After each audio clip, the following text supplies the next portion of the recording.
Bismillahirrahmanirrahim. Assalamualaikum warahmatullahi wabarakatuh.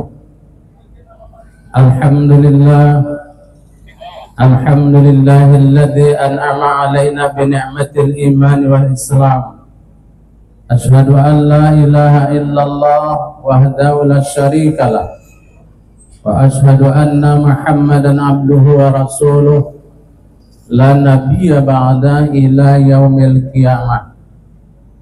Allahumma salli ala sayyidina Muhammad wa ala alihi wa sahbihi wa sallim.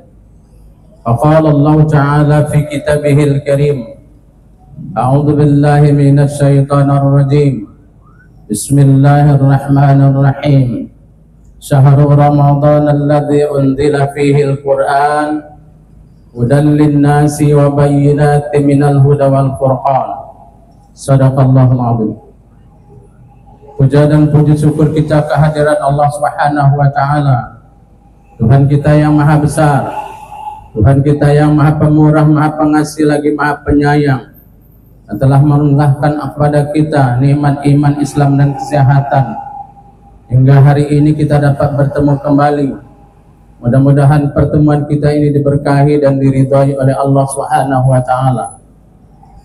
Kemudian tak lupa salawat beriring salam keharibaan junjungan kita, panutan kita, orang yang paling sangat kita cintai, yang tentunya kita harapkan syafaatnya di yaumil akhir kelak, Nabi besar Muhammad sallallahu alaihi wasallam. Allahumma salli ala sayyidina Muhammad wa ala ali sayyidina Muhammad beserta keluarga, sahabat dan pengikutnya yang salihin hingga hari kemudian. Sebentar lagi bulan suci Ramadan akan meninggalkan kita, dan ia saat ini sedang berkemas-kemas untuk mengucapkan selamat tinggal kepada kita semua. Tentu kita berharap kepada Allah Subhanahu wa taala, kalau Allah mengizinkan, insya Allah kita akan bertemu dengan Ramadan pada tahun yang akan datang. Mudah-mudahan Allah menganugerahkan kepada kita umur yang panjang sehingga kita akan bertemu dengan bulan suci Ramadan. Dalam kesempatan yang berbahagia ini ada beberapa hal yang akan kami sampaikan.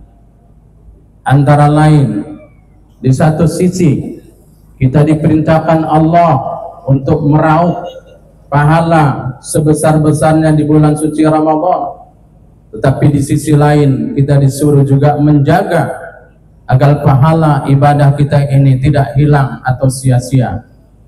Oleh karena itulah ada 5 hal yang harus kita lakukan agar amal ibadah kita ini tidak sia-sia dan hilang percuma, seperti kata peribahasa, arang habis besi binasa. Oleh karena itu ada 5 hal yang harus kita lakukan agar amal ibadah kita tidak hapus dan hilang sia-sia. Yang pertama, hendaknya kita jangan suka mengungkit-ungkit kebaikan atau sedekah yang telah kita berikan. Dalam hidup kita ini kita diperintahkan untuk berbuat baik, berbagi kepada sesama. Tetapi di sisi lain agama mengajarkan kepada kita untuk tidak suka membangkit-bangkit, mengungkit-ungkit kebaikan dan amal ibadah serta sedekah yang kita lakukan. Perhatikanlah firman Allah Subhanahu wa taala di dalam Al-Qur'anul Karim. Dalam surah Al-Baqarah ada ayat 264, Allah berfirman, A'udzu billahi minasy syaithanir rajim. Bismillahirrahmanirrahim. Ya ayyuhalladzina amanu la tubtilu sadaqatikum bil manni wal adha. Wahai orang-orang yang beriman, jangan rusak sedekahmu, jangan rusak kebaikanmu dengan suka mengungkit-ungkit kebaikanmu dan sedekahmu dan menyakiti orang yang kau beri. Dalam ayat ini Allah menjelaskan ada 2 perbuatan manusia yang harus dihindari. Yang pertama adalah membangkit-bangkit, mengungkit-ungkit sedekah yang telah kita berikan. Yang kedua adalah menyakiti orang yang kita beri. Yang kedua adalah yang bisa menghilangkan, menghapuskan nilai pahala ibadah kita adalah melakukan ria di dalam melakukan kebaikan. Ria dalam bahasa bebasnya adalah pamer. Pamer terhadap kebaikan dengan tujuan agar kebaikannya itu dinilai oleh orang lain, diberikan penghargaan, diberikan semacam penilaian yang tinggi, hanya tujuannya mengharapkan pujian dan sanjungan kepada manusia. Perhatikan firman Allah Subhanahu wa taala di dalam Al-Qur'anul Karim, dalam surah Al-Kahfi ayat 110, Allah berfirman, A'udzu billahi minasy syaithanir rajim. Bismillahirrahmanirrahim. Faman kana yarju liqa'a rabbih, barang siapa yang ingin berjumpa dengan Allah, berjumpa dengan Tuhannya, syaratnya ada dua dalam ayat ini. Falyamal amalan shalihah. Yang pertama, hendaklah dia beramal soleh, beramal ibadah kepada Allah Subhanahu wa taala dan melakukan kebaikan di dalam perjalanan hidupnya. Yang kedua syaratnya adalah wala yusrik bi ibadati rabbih ahada, dan di dalam melakukan kebaikan itu janganlah dia mempersekutukan sesuatu dalam beribadah kepada Allah Subhanahu wa taala. Dalam ayat ini mempersekutukan sesuatu adalah berbuat ria. Ria di dalam istilah agama adalah syirik kecil, syirkul ashar, yang sangat diwanti-wanti oleh baginda Rasulullah SAW. Yang ketiga, yang bisa menghapuskan nilai pahala ibadah kita adalah mendatangi dukun ramal yang meramal-ramal masa depan, yang meramal-ramal tentang nasib seorang manusia, yang meramal tentang ketentuan seseorang.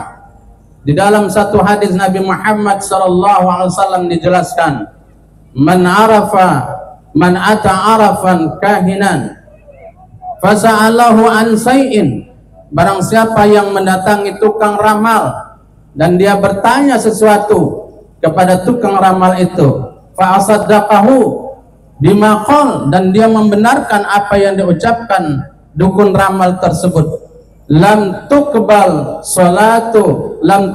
lahu salatu arba'ina yauman, maka salatnya tidak diterima selama 40 hari 40 malam. Maka orang yang mendatangi tukang-tukang ramal dan mempercayai ramal-ramal sesuatu, maka ibadah salatnya ditolak oleh Allah Subhanahu wa taala selama 40 hari 40 malam, sampai dia bertobat kepada Allah Subhanahu wa taala. Oleh karena itulah kita berharap mudah-mudahan kita menghindarkan hal-hal tersebut agar amal ibadah kita diterima oleh Allah Subhanahu wa taala dan amal ibadah kita tidak terhapus dan sia-sia belaka. Yang keempat, amal ibadah kita bisa terhapus dan tidak diterima oleh Allah Subhanahu wa taala apabila seorang anak durhaka kepada kedua orang tuanya, durhaka kepada ibunya, durhaka kepada ayahnya, maka amal ibadah anak yang durhaka ditolak oleh Allah Subhanahu wa taala. Sebagaimana sabda Rasulullah SAW, ada 3 golongan yang amal ibadah seorang tidak diterima oleh Allah Subhanahu wa taala, ditolak oleh Allah Subhanahu wa taala dan sia-sia. Yang pertama adalah anak yang durhaka kepada orang tuanya, anak yang durhaka kepada ibu dan ayahnya. Yang kedua adalah orang yang suka mengungkit-ungkit sedekahnya, dan yang ketiga orang mengingkari takdir dari Allah Subhanahu wa taala. Jadi dalam hadis ini jelas kepada kita, bagaimanapun seorang anak yang taat ibadah kepada Allah Subhanahu wa taala, baik dengan sesama, tapi menyia-nyiakan orang tua, durhaka kepada kedua orang tuanya, maka amal ibadahnya tidak diterima oleh Allah Subhanahu wa taala sampai dia berbaikan kepada kedua orang tuanya. Perhatikan firman Allah Subhanahu wa taala di dalam Al-Qur'anul Karim, dalam surah Al-Isra ayat 23, Allah berfirman, A'udzu billahi minasyaitonir rajim. Bismillahirrahmanirrahim. Wa qada rabbuka alla ta'budu illa iyyahu wa bil walidaini ihsana. Dan Tuhanmu telah memerintahkan agar kamu jangan menyembah selain Allah Subhanahu wa taala. Sembahlah Allah Subhanahu wa taala, dan berikutnya berbuat baiklah kepada kedua orang tua. Ini menunjukkan kepada kita betapa tingginya kedudukan orang tua kita. Di dalam ayat ini Allah memposisikan orang tua kita setelah kita berbuat baik kepada Allah Subhanahu wa taala, hubungan ibadah kita baik kepada Allah Subhanahu wa taala, maka kita langsung diperintahkan Allah untuk berbuat baik kepada kedua orang tua kita. Dan yang kelima adalah orang yang bertujuan hanya untuk dunia semata saja, sebagaimana firman Allah Subhanahu wa taala di dalam surah Hud ayat 15 sampai dengan 16. A'udzubillahi minasyaitonir rajim. Man kana yuridul hayatad dunya wa zinataha nuwaffi ilaihim a'malahum fiha wa hum fiha la yubqasun. Yang artinya, barang siapa yang menghendaki kehidupan dunia dan perhiasannya, kekayaannya, kemewahannya, pasti kami berikan, kata Allah, balasan penuh atas pekerjaan mereka di dunia dengan sempurna, dan mereka di dunia tidak akan dirugikan. Allah tidak merugikan orang yang bekerja untuk dunia, tujuan dunia. Tetapi kata Allah Subhanahu wa taala, ulaikal ladzina laisa lahum fil akhirah ilan nar habita ma sana'u fiha wa batilum ma kanu ya'malun. Tetapi kata Allah Subhanahu wa taala, itulah orang-orang yang tidak memperoleh sesuatu apapun di akhirat kecuali azab api neraka, dan sia-sialah di sana apa yang telah mereka kerjakan, usahakan di dunia. Yang mereka selama hidup di dunia mereka bekerja banting tulang, dan itu sia-sia dan tidak dapat menolong mereka, dan terhapuslah apa yang telah mereka kerjakan. Inilah 5 hal yang dapat menghapuskan nilai-nilai amal ibadah, pahala amal ibadah kita dan kebaikan kita.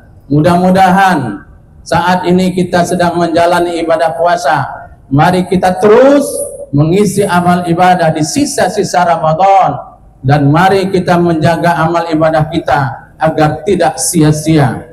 Demikian ceramah kita pada sore hari ini, mudah-mudahan bermanfaat. Kita ucapkan selamat tinggal Ramadan. Mudah-mudahan kita bertemu dengan Ramadan pada tahun yang akan datang. Selamat menyambut Hari Raya Idul Fitri. Mohon maaf lahir dan batin. Selamat berbuka. Demikian akhirul kalam.